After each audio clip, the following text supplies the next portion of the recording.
রাসূল সাল্লাল্লাহু আলাইহি ওয়াসাল্লাম শ্রেষ্ঠ নবী হওয়া সত্ত্বেও তার উপরে জাদুর প্রভাব পড়েছে, এটা কি স্বাভাবিক? হ্যাঁ, অবশ্যই স্বাভাবিক। আর দুনিয়া বিল ওয়াসাইল লা বিল ফাজাইল, আরবিতে একটা প্রবাদ আছে, দুনিয়া তার সিস্টেমে চলবে। আপনি ওষুধ খাবেন ভালো হবেন, ওষুধ খাবেন না ভালো হবেন না।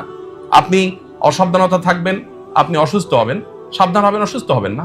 কোরআনে ইব্রাহিম আলাইহিস সালাম এক কঠিন আদব শিখিয়েছেন আমাদেরকে।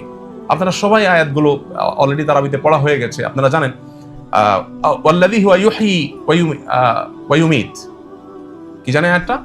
ওয়া ইযা মারিজতু ফাহুয়া ইয়াশফিন ওয়াল্লাযী ইউমীতুনি সুম্মা ইউহয়ীন।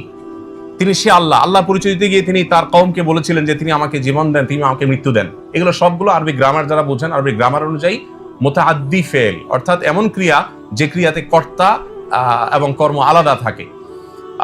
তিনজন ব্যক্তির প্রয়োজন হয়, তিনটা লাগে, কর্তা লাগে, কর্ম লাগে, যার পর কর্মটা পতিত হবে, তিনটা লাগে। এর পরের বাক্যটা বলছেন ওয়াল্লাযী ওয়া ইযা মারিজতু ফাহুয়া ইয়াশফিন, আমি যখন অসুস্থ হই তিনি আমাকে সুস্থ করেন। অদ্ভুত এক জিনিস আসলে। ইব্রাহিম আলাইহিস সালাম বলছেন যে আমি যখন অসুস্থ হই আল্লাহ তখন আমাকে সুস্থ করেন।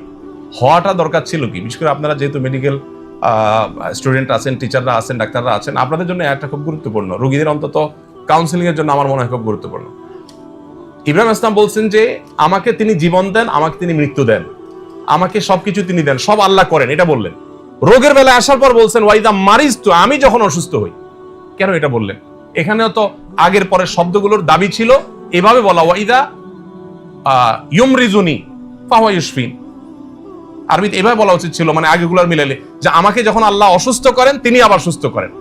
অসুস্থতাটাকে আল্লাহর দিকে সম্বন্ধ করেন নাই, অসুস্থতাকে নিজের দিকে সম্বন্ধ করেছেন। কারণ অসুস্থতাটা আমি বাধাইছি, আমার অসতর্কতার কারণে, দোষটা আমার। আল্লাহ সুস্থ করেন আপন অনুগ্রহে। এখানে আল্লাহর সাথে যেমন শিষ্টাচারের ব্যাপার আছে, তেমনি ভাবে নিজের সাবধানতার ব্যাপার আছে। তো এই জন্য রাসূল আকরাম সাল্লাল্লাহু আলাইহি সাল্লাম বা আমাদের কাউকে যদি জাদু আপনার কোনোভাবে এফেক্ট করে, তো প্রথম কথা হলো যে দুনিয়াতে কোনো কারণে এই এফেক্ট হওয়াটা এটা নবুয়তের শানের কোনো খেলাফ না। তবে হ্যাঁ, এটাও ঠিক যে রাসূল আকরাম সাল্লাল্লাহু আলাইহি সাল্লামের এই জাদুগ্রস্ত হওয়ার ঘটনা দ্বারাই কিন্তু আমরা সূরা ফালাক নাস পেয়েছি, জাদু থেকে মুক্তির উপায় পেয়েছি। এটা যদি না হতো হয়তো আমরা উপায় জানতাম না। আল্লাহ তাআলা এটা তার নবীর মাধ্যমে ঘটিয়েছেন আমাদেরকে সমাধান দেওয়ার জন্য।